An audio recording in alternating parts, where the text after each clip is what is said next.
বলে তাদের আমি রয়েছে ম্যাডাম তাদেরকে তাদের দুজনকে ডেকে নাও। ঠিক আছে ম্যাডাম। মিস্টার সুমন মেহতে ও রাজ দাস দুইজন আছেন ম্যাডাম, একজন এসএসসি হাওড়াতে যাচ্ছে।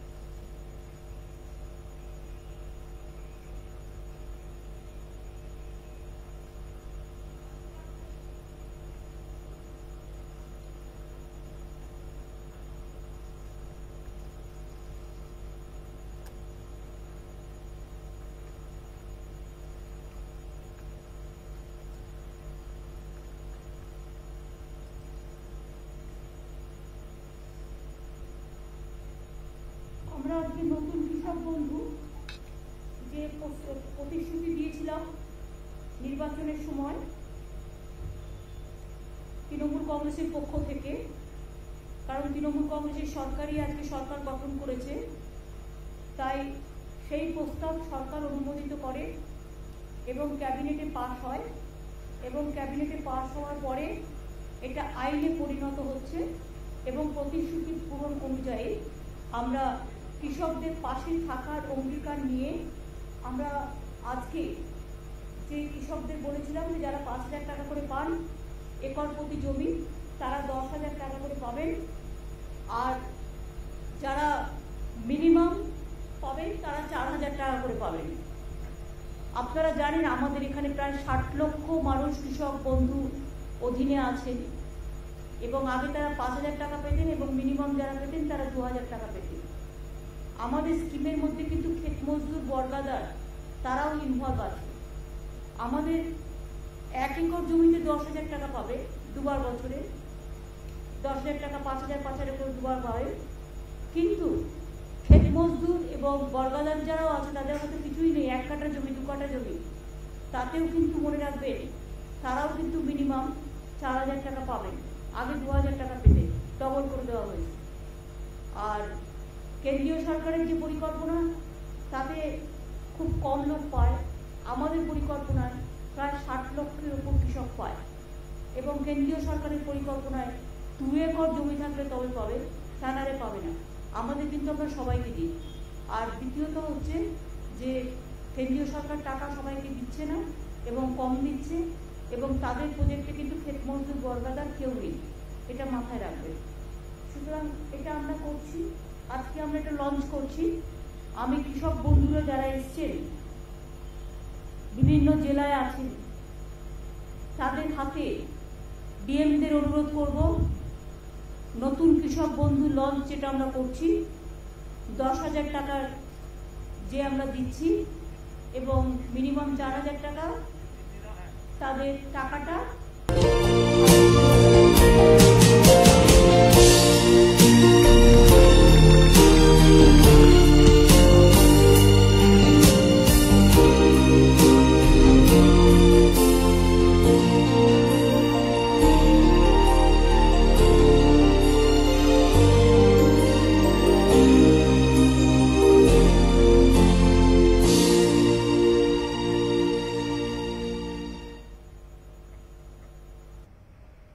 এবং আপনাদের জানান যে আজকে দিতে শুরু হলো সারা রাজ্য জুড়ে, বহু কৃষকের হাতে টাকা আজকেও তুলে দেওয়া হবে এবং বাকিদেরও আস্তে আস্তে পেয়ে যাবে বাকিরা। আমি ডিএমদের অনুরোধ করব কৃষক বন্ধু স্কিমে যারা আপনাদের জেলায় জেলায় আপনাদের পাশে আছেন, কৃষক বন্ধুরা আমার, যারা আমাদের গর্ব, কৃষি আমাদের সম্পদ। আমি সবসময় বলি কৃষক বন্ধুরা তারা ধান উৎপাদন করেন, শস্য উৎপাদন করেন বলেই আমরা খেয়ে বেঁচে থাকি। কাজে তাদের পরিবারকে, তাদের সকলকে, কৃষক সমাজকে আমাদের সম্মান জানিয়ে এই নতুন কৃষক বন্ধু প্রকল্পের সূচনা হলো এবং 10,000 টাকা করে যেটা আমি দেবো বলেছিলাম সেই টাকাটাও দেওয়া শুরু হলো।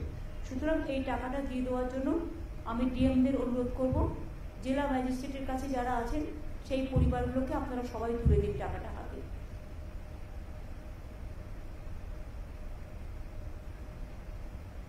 দেখতে পাচ্ছি, আপনারা টাকাটা তুলে দিন সবার হাতে।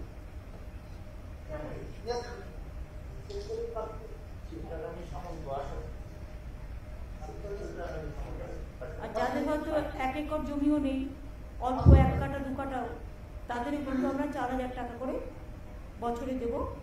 এবং আগে যারা 2000 পেতেন তারা এখন টাকাটা ডবল হয়ে গেছে, 4000 পাবে। এটা খুব বড় প্রজেক্ট, সারা ভারতবর্ষে বাংলায় প্রথম এই ধরনের একটা বৃহৎ স্কিম কৃষকদের জন্য করতে পেরে আমরা কৃতার্থ। এছাড়াও এই কৃষক বন্ধু স্কিমে কেউ মারা গেলে কৃষক 2 লাখ টাকা পর্যন্ত আমরা দিই। কৃষকদের জমিতে কোনো মিউটেশন ফিজ লাগে না। কৃষকদের শস্য বীমা প্রায় 700 কোটি টাকা আমরা খরচ করি। এছাড়াও কৃষকদের জমি যারা জলে ডুবে গেছে বা নানা রকম এতে অসুবিধে হয়েছে, তাদের জন্য কিন্তু মনে রাখবেন আমরা প্রায় এখানে যেমন এখনো পর্যন্ত আমরা প্রায় 62 লক্ষ কৃষক বর্গাদার ভাগ চাষিদের এই প্রকল্পে নিয়েছি এবং 4500 কোটি টাকা সহায়তা ইতিমধ্যেই করেছি কৃষক বন্ধু। 28,000 কৃষক পরিবারকে ডেথ বেনিফিট মানে 2 লক্ষ টাকা করে প্রায় 555 কোটি টাকা দেওয়া হয়েছে। কৃষকদের স্বার্থে নথিভুক্তকরণ প্রক্রিয়াকেও সরল করা হয়েছে। জমির উপযুক্ত নথি থাকলেই তবেই কৃষক বন্ধু প্রকল্পে আগে আবেদন করা যেত। এখন নিজে অ্যাফিডেভিট করে বলতে পারে আমার এই জমি আছে, আমাকে করে দিন, তাহলে কিন্তু করবে। এটা রাজ্য জুড়ে কৃষক উন্নয়নে এটা আমাদের পদক্ষেপ। কৃষকদের ইনকাম 3 গুণেরও বেশি হয়ে গেছে, এখন হয়তো আরও বেশি হবে। দেশে অসংখ্য কৃষক মৃত্যুর ঘটনা ঘটছে, প্রায় 6 মাস ধরে আন্দোলন চলছে, কিন্তু বাংলা কিন্তু এক উজ্জ্বল ব্যতিক্রম। সবার ভারত সরকারের কৃষিকর্ম অ্যাওয়ার্ড আমরা পেয়েছি। খাজনা মিউটেশন ফি মুকুব করা হয়েছে, কৃষক রত্ন সম্মান প্রদান করা হয়েছে, কৃষক বার্ধক্য ভাতার পরিমাণ 750 টাকা বাড়িয়ে 1000 টাকা করা হয়েছে এবং উপভোক্তার সংখ্যা 66,000 থেকে বাড়িয়ে 1 লক্ষ করা হয়েছে। বাংলা শস্য বীমা প্রিমিয়ামের টাকা টোটাল আমরা দিই 700 কোটি টাকা আমরা দিই। গত খরিফ মৌসুমে 64 লক্ষ কৃষককে এই বীমার আওতায় আনা হয়েছিল।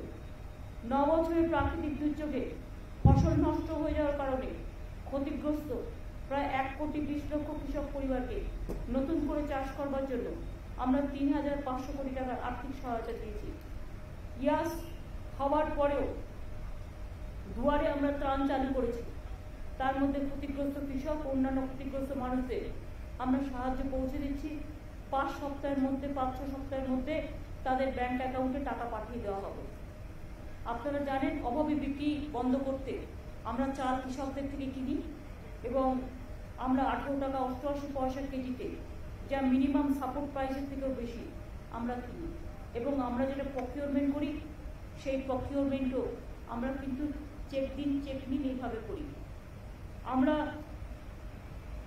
অন্যান্য ফসলের অভাবী বিক্রি বন্ধ করতেও বিশেষ তহবিল গঠন করেছি। 66 লক্ষ কৃষককে আমরা 2,415 কোটি টাকা আর্থিক সহায়তা দিয়েছি। রাজ্য জুড়ে 186টি কিষাণ মান্ডি তৈরি হয়েছে। 70 লক্ষ কৃষককে কৃষক ক্রেডিট কার্ড দেওয়া হয়েছে। আগে 2011 সংখ্যাটা ছিল মাত্র 27 লক্ষ। আরও 20 লক্ষ নতুন কিষাণ ক্রেডিট কার্ড প্রদান করা হচ্ছে। 50 লক্ষের বেশি সয়েল হেলথ কার্ড মানে মাটির জমি পরীক্ষার কী রকম মাটি সেটা আমরা করছি। 1650টি কাস্টম হায়ারিং সেন্টার স্থাপন, নামে মাত্র ভাড়ায় ক্ষুদ্র প্রান্তিক চাষিদের কৃষি যন্ত্রপাতি ব্যবহারের সুযোগ দেওয়া হয়েছে। অনেক ছেলে মেয়ে এখন কাজও পাচ্ছে। ইয়াসের আগে পাকা ধান তাড়াতাড়ি কাটতে আমরা প্রচুর হারভেস্টারদের কাজে লাগিয়েছিলাম, ফলে অসংখ্য কৃষকের ফসল আমরা বাঁচাতে পেরেছি।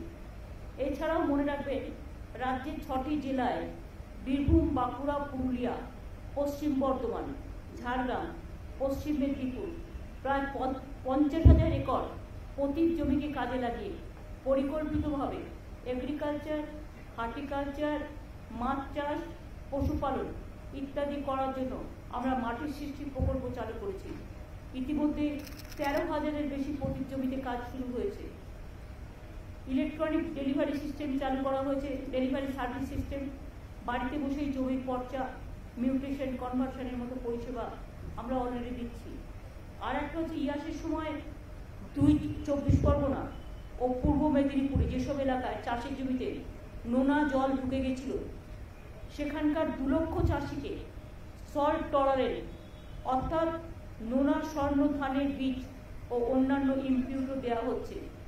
আজ এরকম অনেক কৃষককে সেই কিট, প্রতি কিটে আছে 6 কেজি নোনা স্বর্ণ ধানের বীজ, মাইক্রোনি নিউট্রিয়েন্ট, বীজ শোধন করার কেমিক্যাল তুলে দেওয়া হচ্ছে। ডিএমরা তাদের কাছে যে চাষিরা গেছেন এই দুটো জেলার দক্ষিণ 24 পরগনা, উত্তর 24 পরগনা এবং মিদনাপুর পূর্বে নোনা জল ঢুকে গিয়ে ধানগুলো যে নষ্ট হয়ে গেছে সেগুলো আমরা স্বর্ণ ধান করবার জন্য আমরা এখানে নতুন করে কিট আবিষ্কার করেছি এবং অনেক কৃষককে সেই কিট, নোনা স্বর্ণ কিট, প্রতি কিটে আছে 6 কেজি নোনা স্বর্ণ ধানের বীজ, বীজ শোধন করার কেমিক্যাল সহ অনেক কিছু, এবং চাষিদের সুবিধার জন্য যৌথ বীজতলাও করা হচ্ছে। সুতরাং আপনারা বুঝতেই পারছেন, আমরা বলেছিলাম স্বর্ণ ধান যেখানে জলা জমিতে প্রতি বছরই জমি ভেসে যায়, ধানগুলো পচে যায়, সেখানে আমরা নতুন ধান উৎপাদন করব। তাতে চাষিরাও বাঁচবে, তাতে আমাদের উৎপাদনও চলবে এবং তাতে প্রতি বছর যে ঝামেলাটা, বিশেষ করে বন্যা এবং জল জমা, তাতে চাষিরা বাঁচবে। এইসব কাজগুলো করা হয়েছে। আর আজকে একটা বই লঞ্চ করা হচ্ছে, প্রতিশ্রুতি পূরণ, কৃষক বন্ধু নতুন। এটা আমি সৌম্যকে বলবো যে সব প্রেসকে, ওঙ্কার সব প্রেসকে দিয়ে দেবে, আপনারা এটার থেকে ডিটেলস পেয়ে যাবেন।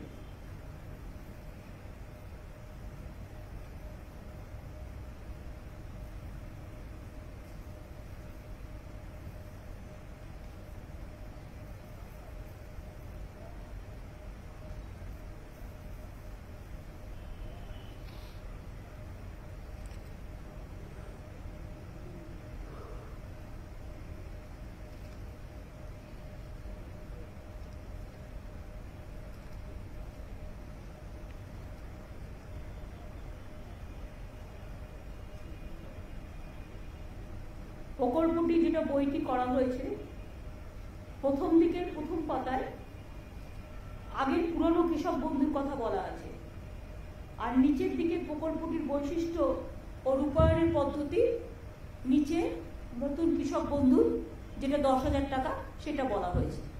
বইটার প্রতি আপনারা একটু লক্ষ্য রাখবেন, ওপরের দিকটা আগে 19-এর এটা বলা হয়েছে, আর আজকে যেটা অ্যানাউন্স করা হলো 10,000 টাকার, এটা হচ্ছে একদম আর্থিক সহায়তার বিবরণ, প্রকল্পটির বৈশিষ্ট্য, রূপায়ণের পদ্ধতি, এটা কিন্তু নিচে দেওয়া আছে, নিচে এই প্যারাগ্রাফে, যেটা নতুন হয়েছে। তাহলে পুরনো নতুনটার সাথে যে তার পার্থক্যটা সেটা আপনারা মিলিয়ে নিতে পারবেন। বাদ বাকি সব ঠিক আছে। এবং এই বইটা পেলে আপনারা আমাদের কৃষিকাজ সম্পর্কে যে কথাগুলো আপনাদের আমি বললাম তার কিছুটা অন্তত পাবেন। কোন জেলায় কত কৃষক, কৃষক ক্রেডিট কার্ড থেকে শুরু করে কিছু ইনফরমেশন আপনারা পেতে পারেন। এটাই ছিল আজকে আমাদের। ডিএমরা নিশ্চয়ই চাষিদের কাছে কিটটা তুলে দিয়েছেন। দক্ষিণ 24 পরগনা তুলে দেওয়া হয়েছে, উত্তর 24 পরগনা, পূর্ব মেদিনীপুর, সব জেলায় তার মানে মোটামুটি তুলে দেওয়া হয়েছে, তাই তো? আর বাদ বাকি যেগুলো বাকি আছে কিটস গুলো তুলে দিন, নোনা জলের যেটা স্বর্ণধান কিটস, এতে চাষিরা উপকৃত হবে এবং ভালো করে চাষ করতে পারবে। আর তাদের যে ক্ষয়ক্ষতি হয়েছে সেটা 1 এপ্রিল থেকে 8 এপ্রিল পর্যন্ত রিভিউ করে আমরা দিয়ে দেবো, বা ডাইরেক্ট ব্যাংকে টাকা চলে যাবে। জুলাই, হ্যাঁ, 1 জুলাই থেকে আর 8 জুলাই মধ্যে।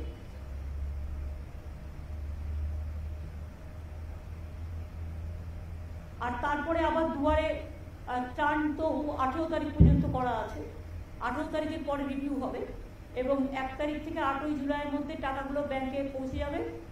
তারপরে আমরা দুয়ারে সরকার যেটা করেছিলাম গত বছর, আবার আগস্ট সেপ্টেম্বরে আমরা করব, আবার নভেম্বর ডিসেম্বরে করব। তখন যদি কেউ বাদ থাকে কৃষক বন্ধু স্কিমে বা কোনো স্কিমে, তখন আপনারা সেখানে আপনার রেশন কার্ড নেই বা কিছু, আপনারা সেখানে নাম লেখাতে পারেন।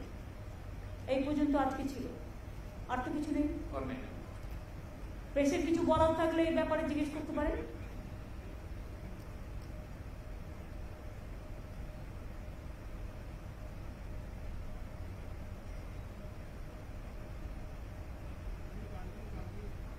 এখনো ভেবেই আসেনি।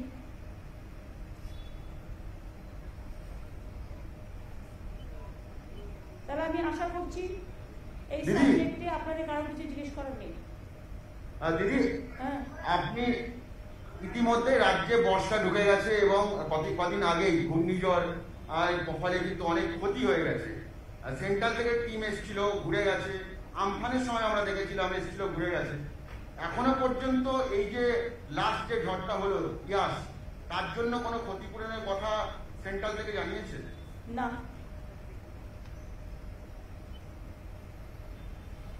এক কথায় উত্তর।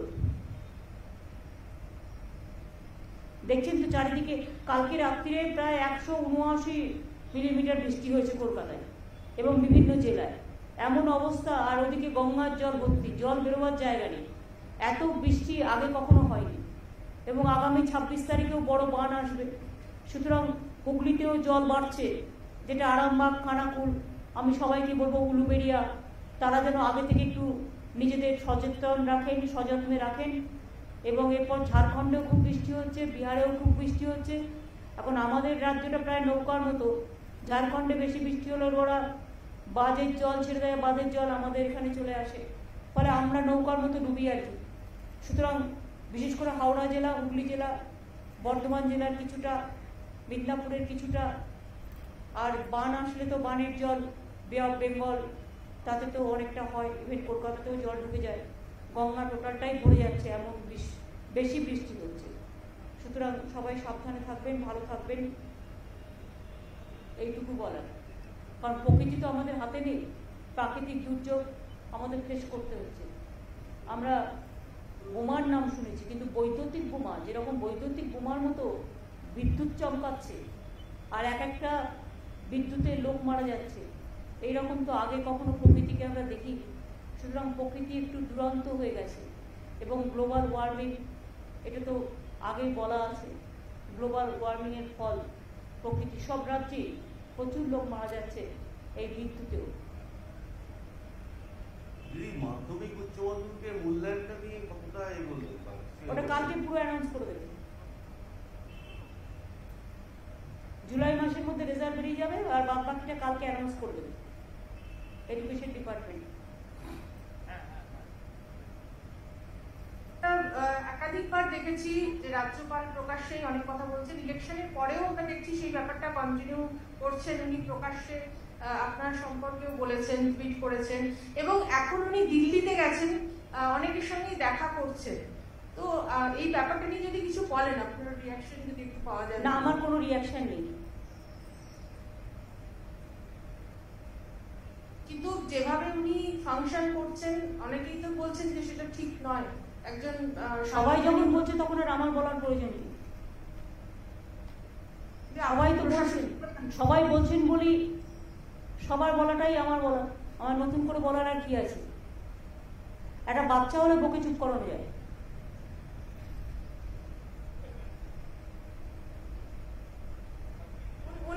উনি তো বিজেপির এমএলএদের নিয়েও রাজভবনে বৈঠক করেছেন কিছুদিন আগে। কেন আমার মুখ খোলাচ্ছেন? এখানে speech is silver and silence is golden. मेरा एक सवाल है, कुछ रीजनल पार्टीज ने आरोप लगाया है कि राम मंदिर ट्रस्ट में एक जमीन जो थी 2 करोड़ की जमीन को 18 करोड़ में खरीदा गया और उसके पीछे स्कैम भी हो सकता है। सामने ही उत्तर प्रदेश का चुनाव है, क्या कहेंगे इस पर? हमें इस पे अभी कोई टिप्पणी नहीं करना है कि शिवसेना ने एक पॉइंट रेज किया है। उन्होंने जब रेज किया है उनके पास जरूर कोई एविडेंस होगा, इसी के लिए उसको करने दीजिए। हम उनको पास से डिटेल्स लेने के बाद हम बोल सकते हैं।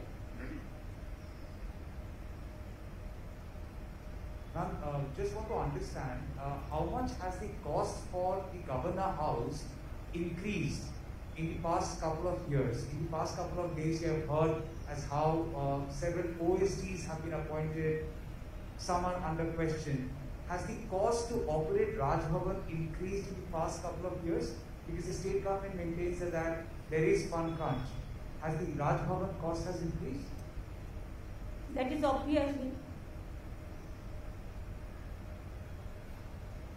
But exact figure I cannot give you right now because it is not with me right now, because I was not aware of the facts. Raj Bhavan, not only here the Raj Bhavan, then Darjeeling also there is a Raj Bhavan. Then Delhi also, whenever you go with flight, everything. So there is so many expenditure. That is a constitutional post. Some expenses could have been avoided now because the state has gone through COVID. I will research. I will make it study. Then I will let you know the properly. Though I know something, but it won't look nice. Somebody is telling something, so I have to say also the same thing. I cannot. তুমি অদম বলে আমি উত্তম হইব না কেন? এটা একটা dialogue নবকুমারের। কি এখনো রাজনৈতিক সন্ত্রাস চলছে? কারণ রাজ্যপাল বলছেন, আপনি কি দেখতে পাচ্ছেন? না আপনারা তো এখানকার সাংবাদিক, আপনারা কি দেখতে পাচ্ছেন কিছু? আমার আগে তো আপনারা দেখতে পাচ্ছেন। আপনারাই তো এগুলোর খোঁজ খবর সবচেয়ে বেশি রাখেন। আপনাদের যখন চোখে পড়ছে না, তা কারোর যদি চোখে নেওয়া হয় আমি কি করতে পারি? আমি কি কোনো সম্বন্ধে বলি না, আমি বলছি কারো যদি হয় উচ্চ। দিদি, সাম্প্রতিক সময়ে দেখা গেছে বিভিন্ন সময় বিভিন্ন কমিশন, মহিলা কমিশন থেকে শুরু করে কখনো ডিজিকে চিঠি দেওয়া যে ভোট পরবর্তী হিংসা হচ্ছে, মহিলাদের নিরাপত্তা নেই, এই বিষয়টি নিয়ে কি বলবেন? এই যে বারবার চিঠি দেওয়া এবং রাজ্যে তারা আসছেন, ভিজিট করছেন, তারপরে তারা যে কেউ যে কোনো রাজ্যে যেতে পারে, তবে তাদের একটু বেশি করে উত্তরপ্রদেশ গুজরাটে যাওয়া উচিত ছিল। উত্তরপ্রদেশ গুজরাটে মধ্যপ্রদেশে না গিয়ে, যেখানে নদীতে ডেড বডি ভাসিয়ে দেওয়া হচ্ছে, যেখানে কোভিড পেশেন্টদের রেকর্ড রাখা হচ্ছে না, যেখানে একটা জাস্ট মবকে করতে গিয়ে 22 জন বিনা অক্সিজেনে মারা যায়, সেই সমস্ত হাতরাস থেকে শুরু করে সেই ইতিহাস না ঘেটে বাংলায় এত হারার পরেও লজ্জা নেই। বিজেপি সব এজেন্সিকে দিয়েই কাজগুলো করায়। এটাই বিজেপির হ্যাবিট, এটাই বিজেপির প্ল্যান, এবং এগুলো সব pre plan incident. It is not, there is no incident now after postponed violence. It was under election commission. At the time of election there are some incidents, sporadic incidents, but all are not political. There are some personal enmities are also there. But when it is the matter is sub judice, I will not speak anything regarding this. I don't support any violence. I always tell my police administration to take strong steps wherever it may be, and if anything happens anywhere, we don't support that. And I think whatever they are creating the atmosphere that violence, there is no violence like that. 1-2 sporadic incident, if any happens, we take strong action because we condemn all the violence, and there is no political violence. It is a BJP gimmick violence.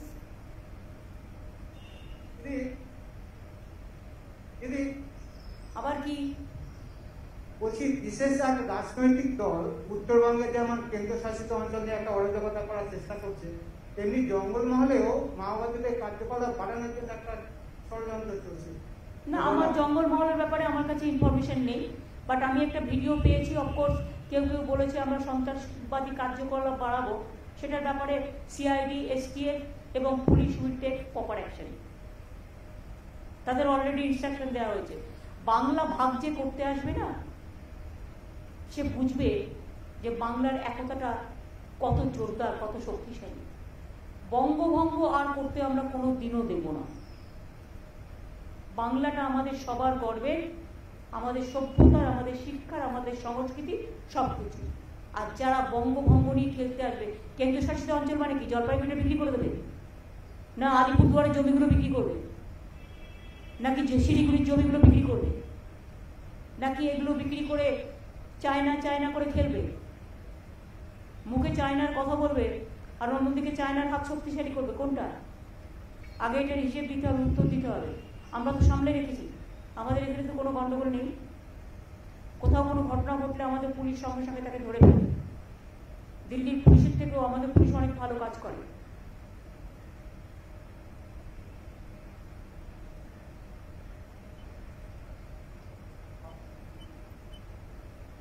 Ma'am, this issue has been going on for the past couple of days.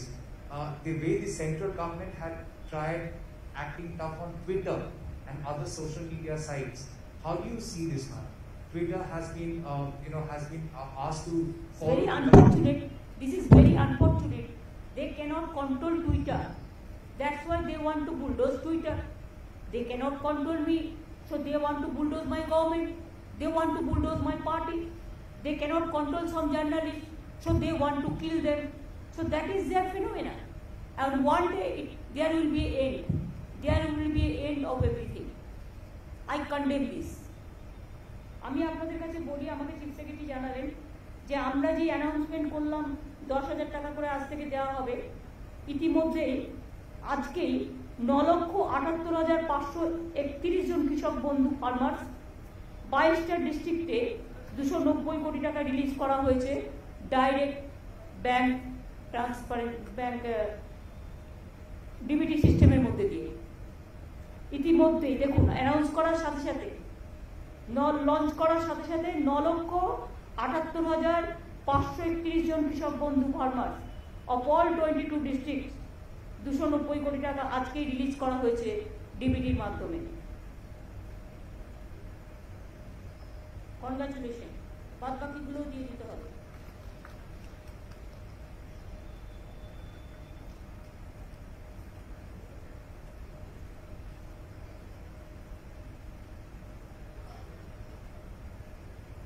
Hello দিদি, সেটা হচ্ছে কয়েকটা সংবাদ মাধ্যম তারা খবর করেছে যে রাজ্যপালকে সরানো হচ্ছে। এই বিষয় নিয়ে কোন রকম কিছু খবর রাজ্য সরকার জানেন? আমি কি করে জানবো? যখন রাজ্যপাল করা হয়েছে তখন আমায় জিজ্ঞেস করা হয়নি। যদিও নিয়ম আছে যে রাজ্যকে পরামর্শ করে নেবে, রাজ্যের কাছ থেকে কথা বলে নেবে, কিন্তু করা হয়নি। কাজে উনি চলে গেলেও আমাকে জিজ্ঞাসা করা হয়নি, সুতরাং আমি কি করে জানবো? আসা যাওয়ার গানটা ওরাই একাই গায়। দিদি, আপনি কি চাইবেন এই রাজ্যপাল থাকুক? আমি কি থাকবো আপনাকে কি করে বলবো? আমি তো প্রধানমন্ত্রী 2-3 বার চিঠি লিখেছি ওনাকে উইথড্র করে নেওয়ার জন্য। ঠিক ঠিক আছে, থ্যাংক ইউ। অনেক দিয়ে দিয়েছি। ভ্যাকসিনের ব্যাপারে কোনো রিপ্লাই বা কোনো কিছু এসেছে ভ্যাকসিন নিয়ে? এখনো পর্যন্ত আমরা নারায়ণ পেয়েছি কিছু, যেটা অ্যানাউন্স করেছিল সবার জন্য পাঠাবে, সেটাকে চালু হয়েছে এখনো? ম্যাডাম 21 তারিখ থেকে আমরা আরম্ভ করছি। 21 তারিখ থেকে বলেছে দেবে।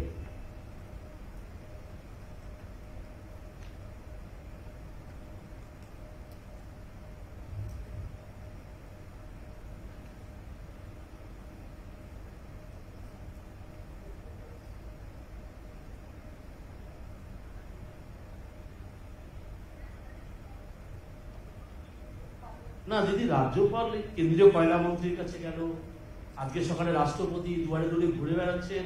তো মাননীয় রাজ্যপালের যদি কয়লার কোনো কাজ থাকে তো উনি যেতেই পারেন কয়লা মন্ত্রীর কাছে। এটা আমি কি করবো?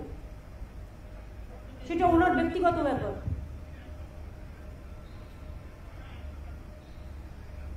আজকে আবার অমিত শাহর সঙ্গে দেখা করছে নাকি?